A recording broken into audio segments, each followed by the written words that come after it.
사우대, 체이스 크랜포드 소텔, 오월번, 아더 가너 웰번, 별리추, 아치발드 그레이 플래처, 권찬영, 존영 크로더스, 인도절, 로저 얼윈, 안대선, 월러스 제이 앤더슨, 안변암, 벤자민 나이스 아담스, 옥호열, 하롤드 보켈,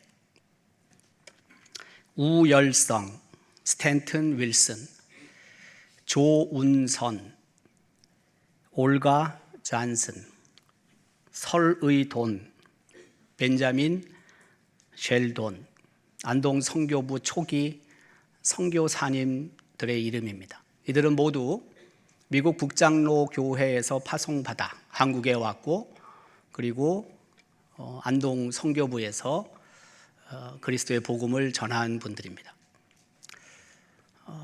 믿음의 선진들이라고 할 수 있습니다. 믿음의 선진들이라는 것은 본받을 만한 믿음의 궤적을 남긴 인물들을 뜻합니다. 선진은 다른 말로 말하면 선배입니다. 히브리서 11장에는 여러 믿음의 선진들의 이름을 명기하고 있습니다. 아벨, 에녹, 노아, 아브라함, 이삭, 야곱, 요셉, 모세. 이들은 보이지 않는 것들을 주목하며 믿음으로 살았던 믿음의 사람들, 믿음의 선진들입니다. 김영옥, 이대영, 정재순, 박상동, 임학수, 김광현, 김기수, 우리 교회 담임 목사님들입니다. 역시 이분들도 믿음의 선진들입니다. 김병우, 이중희, 엄응삼, 김정모, 조학규, 배영찬, 김성삼, 김익현, 김성규, 최태신, 이분들은 우리 교회 초대부터 10대까지 장로로 섬겼던 분들입니다. 초대 김병우 장로님은 1913년 7월 20일 장로로 임직을 받았습니다. 10대 최태신 장로님은 1925년 2월 8일 장립했습니다. 이재삼, 황인규, 김성규, 김재성, 김순복, 이분들은 우리 교회 초대 1대부터 5대까지 안수 집사로 하나님의 교회를 섬긴 분들입니다. 믿음의 선진들입니다. 김정숙, 안주봉, 김순애, 김금희, 송점출, 김일애, 김점향, 이분들 역시 우리 교회 1대부터 7대까지 권사로 임직받은 분들입니다. 기도와 봉사의 어머니였고, 그리고 이분들 역시 우리는 믿음의 선진들로 생각합니다. 지난 주에 제가 이분들 중에 한 분에 관한 이야기를 우연찮게 들었습니다. 우리가 잘 알고 있는 권찬영 선교사님, 안동에서 무려 40년 동안 안동 선교부에서 사역을 감당하셨던 분, 우리 교회 그 당회장으로도 계셨던 분인데, 로저, 이분 원래 이름이 존 영 크로더스예요. 근데 이분이 쓴 성교 편지 중에 새롭게 발굴된 건데, 우리 교회 한 분의 이름을 영어로 표기하고 있어요.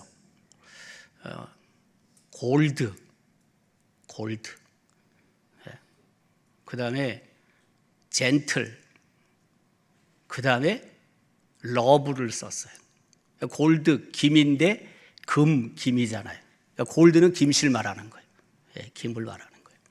젠틀은 뭐 정확하지 않은데 뒤에 러브는 뭐겠어요? 애겠죠. 애, 사랑해. 그러니까 중간에 지금 하나가 뭔지 잘 모르겠는데 여러 것으로 봤을 때는 순이에요. 순.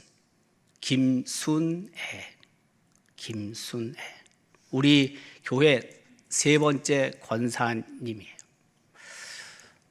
임학수 목사님이 이 교회 본당을 90년 전에 건축을 시작해서 고 이듬해 89년 전에 준공을 했습니다.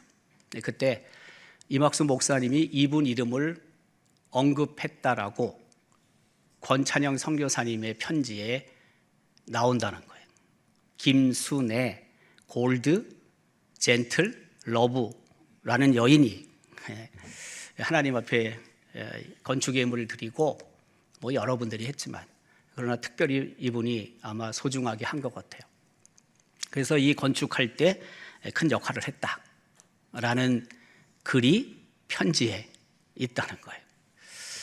믿음의 선진들, 믿음의 선배들, 성경에도 기록되고 있지만 또한 우리 교회 안에도 얼마나 아름다운 흔적을 남긴 분들이 있는지 모릅니다. 오늘 본문에는 성경에 기록된 많은 믿음의 선진들 가운데 3명의 이름을 기록하고 있습니다. 이스라엘 백성을 애굽에서 탈출시키고 광야 40년 동안 이스라엘 백성의 지도자로 섰던 모세, 이스라엘 민족의 최초의 대제사장인 아론, 이스라엘 역사에 있어서 마지막 사사이자 선지자인 사무엘, 이스라엘 역사 최초의 왕 사울을 기름 부어서 왕으로 세운 사무엘, 이 세 사람을 오늘 본문에서 언급하고 있습니다. 이들은 모두 위대한 믿음의 선진들입니다. 이들은 모두 기도의 사람이었습니다. 뿐만이 아니라 이들은 하나님의 증거와 하나님의 율례를 누구보다 잘 지킨 순종의 사람들이었습니다. 모세와 아론 그리고 사무엘 등의 믿음과 삶은 후배인 우리에게 롤 모델이 됩니다. 그렇다면 본문에서 하나님께서 이들 믿음의 선배들을 통해서 우리에게 주시는 영적인 교훈은 무엇일까요? 뿐만이 아니라 이들 믿음의 선진들은 어떤 삶을 살았고 또 어떤 사람이었을까요? 첫 번째, 믿음의 선진들, 그들은 기도에 응답받은 사람들입니다. 하나님을 아는 사람은 하나님을 신뢰하기 때문에 어떤 일을 하든지 먼저 기도하는 사람입니다.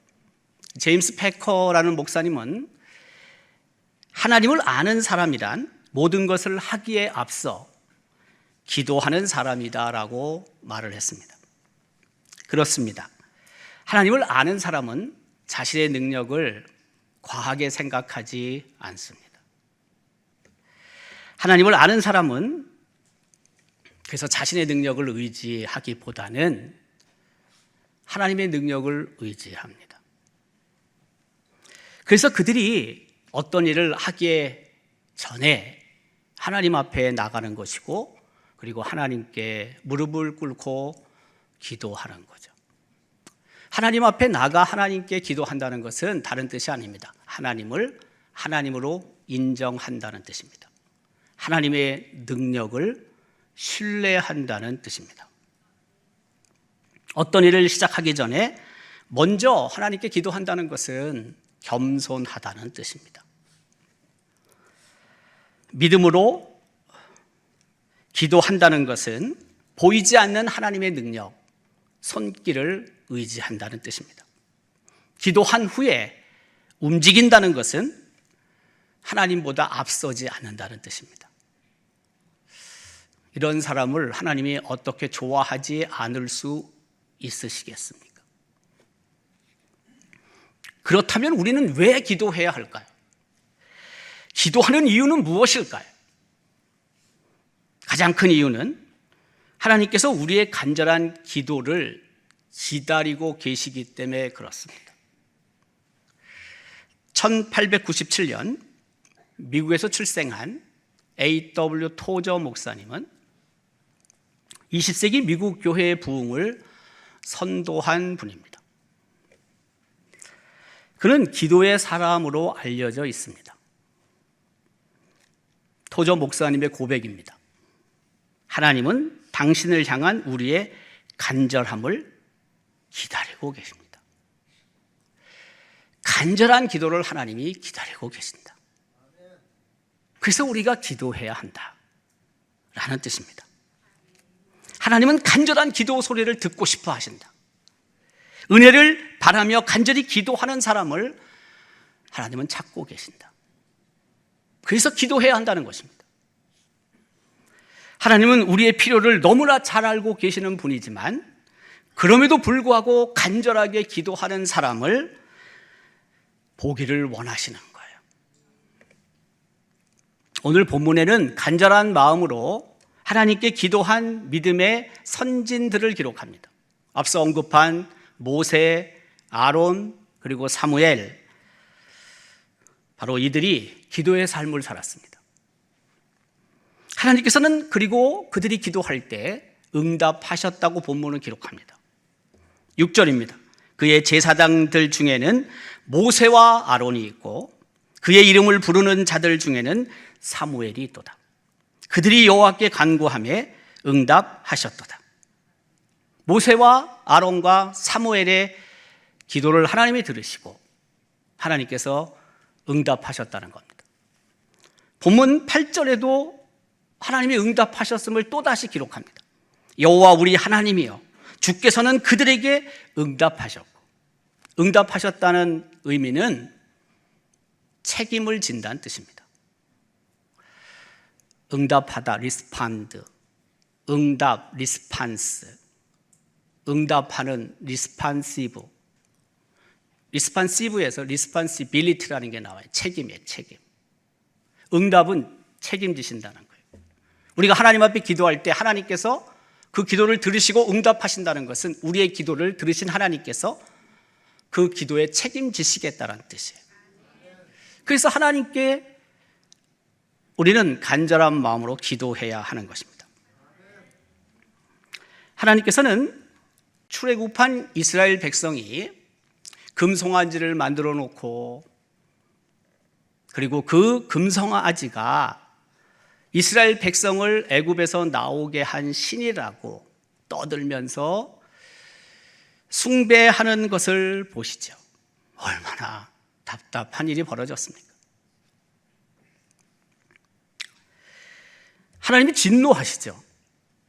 처음에 하나님은 이스라엘 백성을 진멸할 생각을 갖고 계셨습니다. 그런데 모세가 하나님을 찾습니다. 그리고 하나님께 간절한 마음으로 기도합니다. 이스라엘 백성의 죄를 사해달라고 하나님께 매달리며 기도합니다. 모세는 자신의 영광보다 이스라엘 백성의 구원을 위해서 하나님을 찾아 기도한 믿음의 선진입니다. 모세의 간절한 기도를 하나님이 들으십니다. 결국에는 진멸하지 않으셨습니다. 이스라엘 백성은 광야에서 떼죽음 당할 위기에 있었습니다. 그때 모세가 중보하며 하나님 앞에 기도했고 하나님께서는 그 기도에 응답하셨습니다. 하나님은 기도에 응답하시는 분이십니다. 책임지시는 분이십니다. 사무엘 선지자는 이스라엘 백성이 범죄했을 때 하나님 앞에 간절히 기도한 사람입니다. 이방신과 아스타롯 신을 이스라엘 백성이 섬기죠. 그것을 다 제거하라고, 깨끗하게 하라고 하나님의 뜻을 사무엘 선지자가 전합니다. 그리고 미스바에 이스라엘 백성을 모았지 않습니까? 하나님 앞에 외칩니다. 우리가 여호와께 범죄하였나이다. 젖 먹는 어린 양을 번제로 하나님께 드립니다. 그리고 사무엘 선지자가 부르짖습니다. 그때 하나님이 응답하셨습니다. 이스라엘을 위하여 여호와께 부르짖었더니 누가? 사무엘 선지자가. 여호와께서 응답하셨노라. 하나님은 모세와 아론과 사무엘 선지자처럼 위대한 믿음의 선진들의 기도만에 응답하시는 분은 아닙니다. 하나님의 백성들, 하나님의 자녀들, 그 누가 하나님께 간절한 마음으로 기도할지라도 그 기도를 들으시고 책임지시는 분이십니다. 작은 기도에도 응답하시고 하찮게 생각되는 기도 제목에도 하나님은 응답하시는 분이십니다. 기도했다면 당연히 하나님으로부터 응답을 받아야 합니다. 만약 그렇지 않으면 기도할 이유가 뭐가 있습니까? 기도했는데 하나님의 응답이 없다. 그럼 뭘 기도해요? 응답도 없는데, 응답도 하지 않으시는 하나님이신데. 응답이 없다면 기도할 필요 없습니다. 기도는 하소연이 아닙니다. 기도는 우리의 분을 푸는 화풀이도 아닙니다. 기도는 하나님의 능력을 확인하는 것입니다. 기도를 통해서 하나님이 우리를 얼마나 사랑하시는지를 우리는 깨닫게 되는 것이죠. 기도의 성자로 알려진 에드워드 바운즈 목사님은 기도에 내 인생이 달렸다는 책에서 이렇게 말합니다.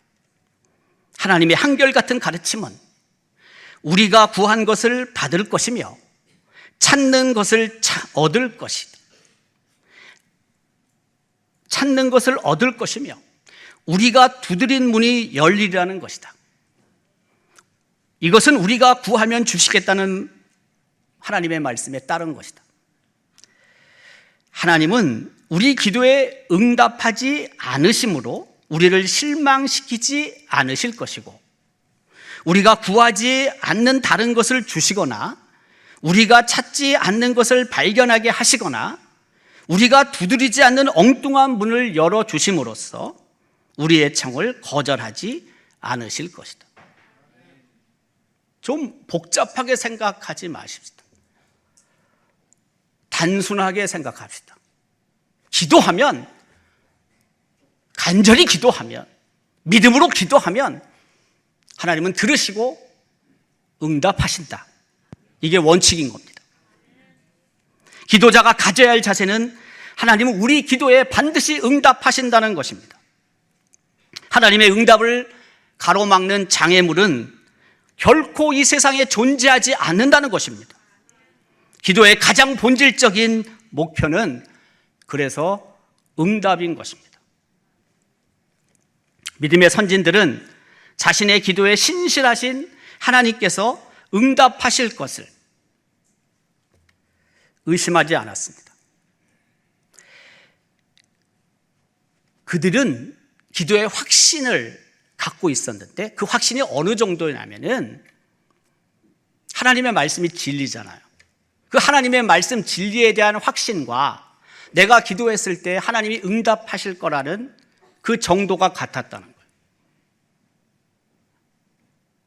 믿음으로 간절히 하나님 앞에 기도했을 때 하나님은 들으시고 하나님은 응답하신다. 그런 분명한 확신을 가지고 기도했다는 거예요. 기도할 때 우리는 믿음으로 기도하지만 기도한 후에도 하나님의 응답을 의심해서는 안 됩니다. 또한 변형된 응답을 기대하는 것도 금물입니다. 성경은 기도한 대로 하나님께서 응답하실 것을 분명히 말씀하고 계시니까요. 하나님께서는 언제 어디서나 모든 일에 기도하라고 명령하셨습니다. 이것은 무슨 뜻이냐면 언제 어디서나 모든 일에 하나님이 응답하시겠다는 것을 전제로 하고 있는 것입니다. 기도도 믿음으로 해야 하지만 기도한 후에 기도한 대로 응답하실 하나님을 우리는 더욱 신뢰해야 하는 것입니다. 믿음으로 기도하고 믿음으로 응답을 기다려서 하나님의 능력, 기도의 능력을 분명하게 확인하는 우리 온 성도들의 삶이 될 수 있기를 주님의 이름으로 기원합니다. 두 번째로 믿음의 선진들은 죄로부터 용서받은 사람들입니다. 앞서 언급한 것처럼 믿음의 선진들은 하나님께서 주신 증거나 율례를 잘 지킨 사람입니다. 누구보다 잘 지킨 사람들입니다. 순종의 사람들이었다는 것입니다. 7절은 이렇게 기록합니다. 그래서 여호와께서 구름 기둥 가운데서 그들에게 말씀하시니 그들은 그가 그들에게 주신 증거와 율례를 지켰도다. 간혹 지키지 못할 때도 물론 있지요. 간혹 실수할 수도 있죠. 간혹 죄를 범할 때도 있죠. 완전하지 않은데요. 그래서 하나님께서 벌을 주실 때도 있긴 했지만 그러나 대부분 하나님은 용서하셨습니다. 본문 8절은 기록합니다.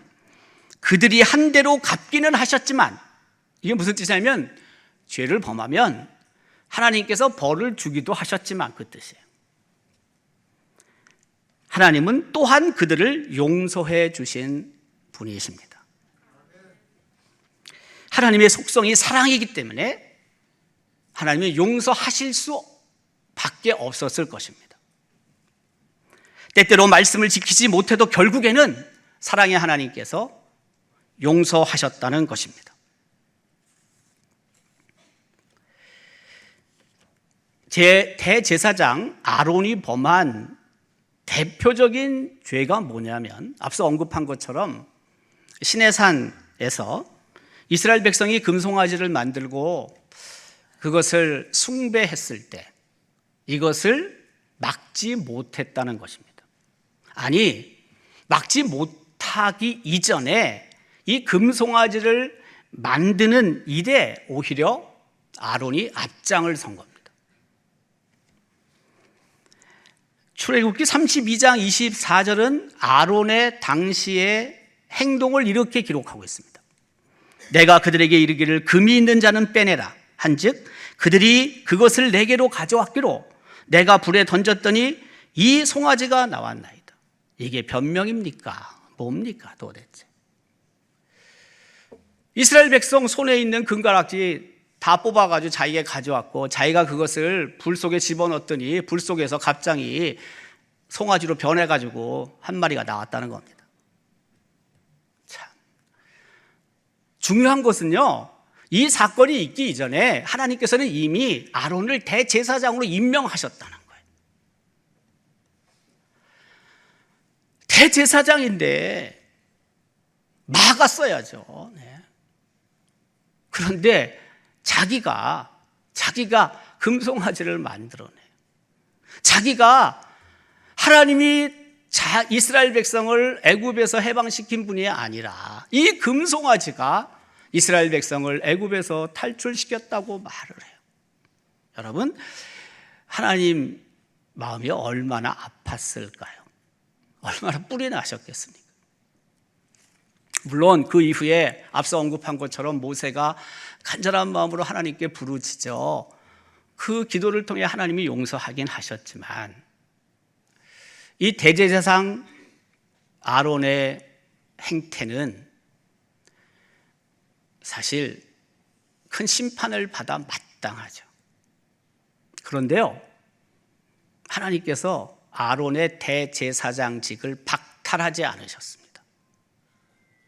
무려 40년 동안 애굽에서 나와 또 대제사장으로 임명을 받고 한 39년여 동안 계속 대제사장직을 수행하다가 광야에서 아론이 죽고 그 아들이 물려받습니다.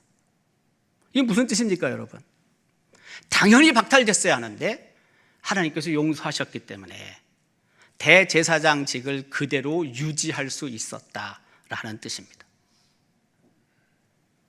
다른 말로 말하면 하나님이 용서하셨다는 뜻입니다. 하나님의 용서가 없다면 우리는 하나님의 심판과 처벌을 두려워하면서 하루하루를 살아야 합니다. 불안 속에 살아야 합니다. 염려와 걱정 속에 우리는 살아야 합니다. 그런데 하나님의 심판, 하나님의 징계를 걱정하며 사는 사람이 몇 명이나 있습니까, 여러분? 잠깐은 혹 그런 생각이 들지 모르지만 하루 24시간 대부분은 그런 생각 별로 없이 살죠. 만약 그게 계속해서 나를 누르면은 제대로 호흡이나 하겠습니까? 밥이 넘어가겠습니까, 여러분? 전제가 뭐냐면 사랑의 하나님은 우리를 용서하시는 분이라는 그게 깔려 있기 때문에 그런 거예요. 우리의 죄를 따라 우리를 처벌하지는 아니하시며 우리의 죄악을 따라 우리에게 그대로 갚지는 아니하셨으니 이는 하늘이 땅에서 높음같이 그를 경외하는 자에게 그의 인자하심이 크심이로다. 시편 103편 10절 11절 2절 말씀이에요. 하나님은 우리를 처벌하지 아니하신다. 우리의 죄악을 따라 그대로 갚지 아니하신다. 용서하신다. 그 뜻이에요. 하나님은 우리의 죄를 도말하실 뿐 아니라 다시 기억도 하지 않겠다고 약속하신 적이 있습니다. 나 곧 나는 나를 위하여 내 허물을 도말하는 자니 내 죄를 기억하지 아니하리라. 용서하신다는 겁니다. 용서의 하나님이라는 뜻입니다. 하나님은 어떤 죄도 용서하실 수 있는 분이십니다. 그것도 깨끗하게 용서하실 수 있는 분입니다. 너희의 죄가 주홍 같을지라도 눈과 같이 희어질 것이요 진홍같이 붉을지라도 양털같이 희게 되리라.